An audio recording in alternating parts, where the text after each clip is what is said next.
Di kontrakan rumah modern minimalis penuh mistis. Hati-hati deh ya buat teman-teman di sini yang masih ngontrak, jangan sampai kalian ngontrak apalagi sampai kontrak tahunan di tipe kontrakan kayak gini. Meskipun kayaknya normal-normal aja nih rumahnya ya, tapi kalau kamar mandinya dibuka, ada pot cicak. Selain itu kalau kalian nonton TV, kalian gak akan sendiri karena akan ditemenin sama nenek-nenek dari zaman dulu. Nah kalau kalian kesepian gak usah sedih, setiap kalian tidur nanti kalian ditemenin oleh sosok tak kasat mata.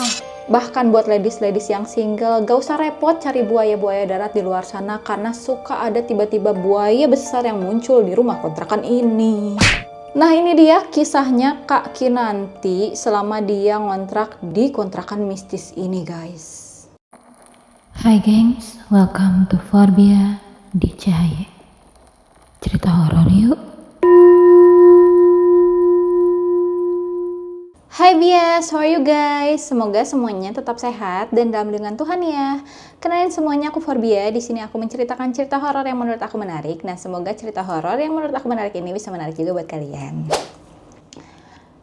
Anyway guys, cerita kali ini tuh datangnya dari Kaskus. Jadi aku tuh searching, terus ini ada satu cerita yang dibagikan di tahun 2018 oleh akun yang namanya Kenanti. Jadi ini dia nyeritain cerita seram dia, episode 1, awal mula dia mengalami cerita mistis. Terus terang aku ini belum baca, karena aku ada feeling ini bakal serem, jadi aku mau kita bacain bareng-bareng aja guys. Oke, gimana semuanya udah siap ya? Kita mulai ceritanya. Cerita seram 1, awal mula cerita mistis. Hai Gan! Sebenarnya gue ini orang yang termasuk silent reader. Saking silentnya bahkan pada nggak tahu kalau gue ada wek. Jadi karena sepertinya sekarang lagi marak cerita-cerita serem nih, gue jadi kepikiran buat cerita tentang cerita serem yang pernah dialamin oleh gue dan orang-orang sekitar gue selama kita hidup sampai sekarang. Berawal dari kisah serem pertama gue di rumah kontrakan keluarga gue dulu di Jawa. Rumah ini emang serem banget Gan. Emang modelnya nggak kayak rumah zaman Belanda, tapi ya gitu, dari auranya aja udah beda. Surem-surem gak jelas. Bahkan kalau sinar matahari lagi terik, cahaya matahari yang masuk aja enggan kelihatan terangnya dan masih berasa buremnya. Ceritanya rumah kontrakan gue ini dibagi menjadi 2 bagian. Bagian depan dan belakang. Pusing kan? Nah, kayak gini ya kurang lebih denahnya. Bagian depan rumah gue itu isinya 2 kamar, ruang TV sama ruang tamu. Sedangkan bagian belakang itu isinya ada 2 gudang yang bentuknya emang cuma disekat. Nggak kayak ruangan gitu. Katanya sih sama si pemilik dulu itu buat naruh bisnis kerupuknya dia. Kamar mandi kita juga gitu, nyempil deket sama si gudang itu Gan. Singkat cerita dari awal pindahan di sini, hal aneh dan serem banyak banget yang terjadi. Yang pertama, gagak yang selalu mampir di atap rumah. Ini yang gak pernah sepi. Tiap mau maghrib sampai malam habis isya, selalu ada gagak yang mampir di atap rumah kontrakan gue Gan. Nggak cuma mampir, tapi juga rame banget. Pernah waktu itu yang paling serem, ada satu dukun di desa gue tuh yang meninggal. Terus di hari itu tuh, tahu-tahu ada gagak yang gede banget di atap rumah dan bersuara dengan amat kencang. Nah di situ adek gue yang pertama yang memang kebetulan bisa melihat sosok gak kasat mata. Tiba-tiba dia itu tuh jadi rewel banget dan nangis sampai jam 2 pagi. Berhubung kita lagi ngomongin adek yang nomor 1 ini, jadi pas kita pindah ke rumah ini tuh, si adek ini tuh emang umurnya masih kecil. Dan dari kecil itu udah ketahuan nih si adek ini bisa ngelihat yang aneh-aneh. Terus si adek ini tuh bisa tiba-tiba ketawa sendiri, nangis sendiri. Belum lagi tiap maghrib dia itu matanya selalu melotot ke atas sambil mengerutkan mulutnya kayak marah gitu. Kayak gini kali ya. Oke, jadi dari sini si Kak Kinanti punya adik yang pas pindah tuh masih kecil, terus adanya indigo dan sering mengalami hal aneh di kontrakan itu. Nah ini hal yang keduanya, gangguan kecil yang dialami oleh mama. Mama gue itu emang paling sering diganggu di antara kami sekeluarga. Nah, jadilah pas pindah ke kontrakan ini, awalnya gangguan-gangguan kecil ini mulai muncul. Kayak tiba-tiba si kompor nyala, terus mati sendiri. Abis itu ada mainan adik gue yang tiba-tiba nyala sendiri.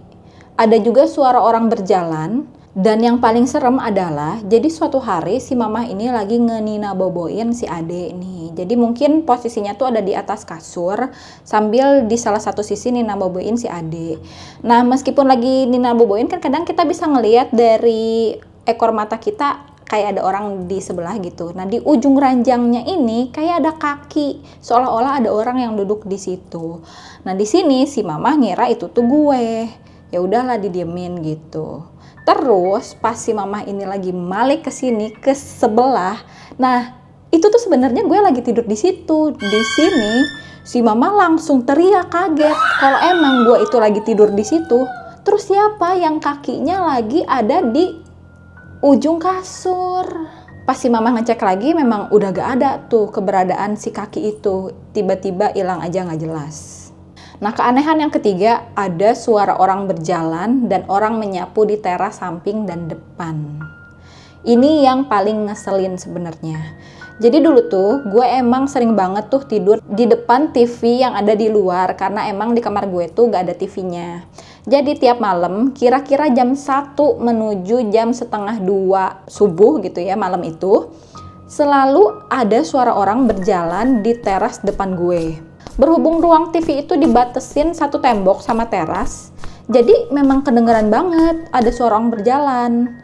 Nah, pernah nih suatu hari gue iseng nengok ke teras depan, pengen lihat aja siapa sih yang iseng banget jalan di teras orang lain malam-malam gini.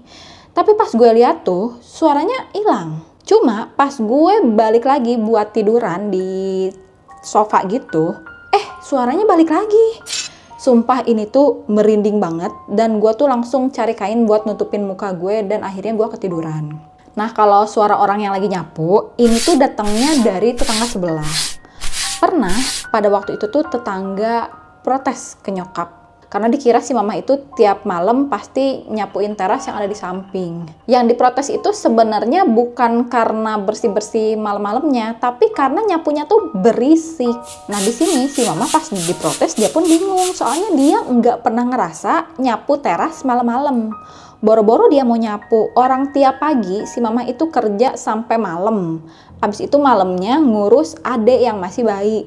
Dan jadilah ini tuh memang masih misteri siapa yang nyapu malam-malam di halaman samping. Ada yang bilang kalau yang nyapu itu wujudnya kayak mbah-mbah yang bungkuk terus pakai baju tradisional ala-ala Jawa kuno gitu. Cuma emang setiap kali diperhatiin mukanya itu tetap gak bisa kelihatan gitu guys. Jadi ini bener-bener masih misteri. Nah, kejadian yang keempat nih, ada tuyul-tuyul di dapur. Kalau ini yang ngalamin sih gue sendiri ya. Waktu itu pas siang-siang, dan kebetulan gue emang lagi sendirian di rumah. Gue itu denger nih ada suara anak kecil lari-larian sama ketawa di area dapur dan gudang. Karena gue penasaran, ya udah, gue tuh nengok tuh ke dapur. Emang nengoknya tuh dari kejauhan gitu, nggak langsung nyamperin. Dan benar, gue itu ngeliat ada 4 anak kecil lari-lari di tengah dapur. Anjir, di sini tuh ya masih keinget rasa merindingnya tuh kayak gimana. Bahkan sampai saat gue ngetik ini tuh gue tuh masih merinding guys. Jadi gini nih, nah posisinya di situ gue itu langsung diem dan gue nggak gerak. Gue juga nggak bisa teriak. Jadi gue diem aja sampai akhirnya gue sadar dan tanpa menunggu lama akhirnya gue langsung cabut dan lari sekenceng-kencengnya dari situ. Sambil gue lari, gue tuh masih ngedengar suara si 4 anak itu cekikikan. Semakin gue kenceng larinya, semakin gede suara cekikikan mereka. Nah, yang nomor 5, ini ada pocong di kamar mandi. Jadi, ini ceritanya bermula ketika salah satu tetangga gue ada yang mampir dan nebeng di kamar mandi gitu. Nah, pas dia mau masuk, dia lihat ada pocong. 2 lagi. Yang satu duduk di atas mesin cuci kita. Yang satu lagi berdiri di pojokan kamar mandi gue. Matanya tuh gede, hitam, gak ada putih-putihnya sama sekali. Dan mukanya itu hancur berkerut. Tetangga gue tuh langsung pingsan waktu itu. Dan pas dia bangun, dia itu ngomongnya tuh gagap-gagap, gak bisa lancar saking dia traumanya. Di situ sebenarnya gue sedih dan kasihan sih. Tau gitu kan kita gak bolehin dia masuk kamar mandi, tapi kan bingung juga ya gimana bilangnya jangan masuk kamar mandi gitu. Tapi emang ada masalah gitu deh Gan dari awalnya nih ya. Soalnya si air keran di kamar mandi ini tuh sering nyala sendiri. Kalau nggak gitu suka kadang tiba-tiba mati gitu loh. Padahal di tang penyimpanan airnya tuh penuh. Kadang airnya itu juga keruh dan bau. Padahal udah dicek beberapa kali dan dibersihin beberapa kali juga. Nggak bisa bersih-bersih dan tetap kayak begitu aja. Nah itu yang di kamar mandi. Nah ini kejadian ke-6 nih. Ini serem. Ada 2 orang yang mengikatkan lehernya di langit-langit. Dan ada buaya besar ternyata di gudang di belakang itu. Ini merupakan cerita paling horor dan pengalaman terburuk mama gue di rumah ini. Jadi, karena gudang itu kan nggak bersekat dan emang nggak dibikin apa-apa juga. Ya udah, di sini si mama itu memfungsikan gudang itu sebagai tempat jemuran semi kering. Jadi kalau bahasa Sundanya tuh udah tuus ya airnya, udah gak ngeclak dan udah mau kering, itu dipindahin ke situ. Nah, kejadian ini tuh bermula pas abis maghrib menuju isya. Jadi si mama itu ke belakang buat mau jemur pakaian. Nah di sini dia melihat ada 2 orang menggantung-gantung di langit-langit gudang. Di sini syok, si mama itu langsung teriak sekenceng-kencengnya. Waktu itu tuh sampai beberapa tetangga langsung datang buat ngecek ada apa. Di sini nih ya, si papa itu langsung nyamperin ke gudang. Dan begitu sampai di sana, si mama itu udah terduduk lemas sambil nutup matanya rapet-rapet. Pas disamperin, si mama itu udah gak berani buka mata sedikit pun. Bahkan pas udah dipindah ruangan pun gitu ya, udah gak di situ lagi. Si mama ini tetap shock gitu, gak mau ngomong sampai beberapa jam. Sampai akhirnya setelah beberapa saat kemudian, akhirnya dia cerita kalau dia melihat ada 2 manusia yang sedang menggelantung di langit-langit gudang. Nggak begitu jelas sih mukanya kayak gimana, tapi yang jelas itu kelihatan mata kedua orang itu tuh kebuka lebar dan lidahnya keluar, tipikal orang-orang yang melakukan hal seperti itu gitu loh. Nah sebenarnya sebelum hari itu si mama ini juga pernah nemuin buaya hijau yang gede banget. Gedenya tuh bisa sampai ngisi hampir separuh lebar gudang gue. Nah si buaya ini tuh jalan ke arah si mama. Pas banget pas si mama lagi mau masuk ke dalam gudang. Cuma di sini si mama tuh diem-diem aja dan nggak teriak. Bahkan dia pun nggak cerita ke siapa-siapa karena si mama mungkin di sini mikirnya udahlah biarkan berlalu gitu ya. Ya sampai akhirnya ya kejadian nih. Ada orang-orang itu di langit-langit. Barulah si mama mau cerita.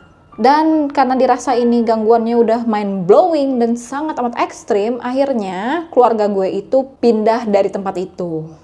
Serem ini kaki nanti. Anyway busway ya. Ternyata ada kilas balik nih misteri di balik kemistisan si kontrakan ini. Dan ternyata ya, jadi lahan sebelum rumah itu dibangun emang sempat dijadiin tempat semedi sama si dukun desa. Jadi dulu itu ada batu gede banget di sana. Dan di sana itu suka ada jin yang sholat. Oke. Bukan cuma itu. Dulu itu ada juga pohon sawo yang konon katanya ada genderuwo yang singgah dan netep di pohon itu. Nah kalau misalkan masalah si buaya sama yang orang menggantungkan dirinya itu, sepertinya ini karena dulu kan ada batu yang gede banget itu tuh yang ditungguin sama si jin. Nah perkara itu tuh banyak orang yang suka ke sana buat nyari pesugihan. Bahkan dengar-dengar nih sampai hari ini, meskipun si rumah ini tuh udah dibongkar nih ya, area rumah kontrakan itu tuh masih kerasa angkernya. Dan masih sering juga kelihatan penampakan pocong, anak kecil, dan lain-lain gitu ya. Apalagi area rumah itu sekarang udah dijadiin kolam renang sama pemilik barunya. Ya kira-kira begitu sih cerita serem pertama gue. Next gue akan update lagi kalau misalkan ada cerita serem lainnya. Wow, ini Ternyata guys, emang serem kan? Emang bagus keputusan aku untuk membaca ini bareng-bareng kalian. Jadi kita seremnya barengan. Oke, itu aja. Thank you Kakak Nenti udah share. Aku mau minta maaf kalau dalam menceritakannya aku ada kurang bagus sama ada mengganti-ganti kalimatnya dengan kalimat aku karena biar aku lebih gampang menceritakannya. Buat kalian yang mau baca sendiri nanti linknya aku taruh di dashboard ya. Oke, sekian dulu cerita kali ini. Jangan lupa support aku dengan komen, like, subscribe, dan share. Gitu. Kasih ya. Bye-bye.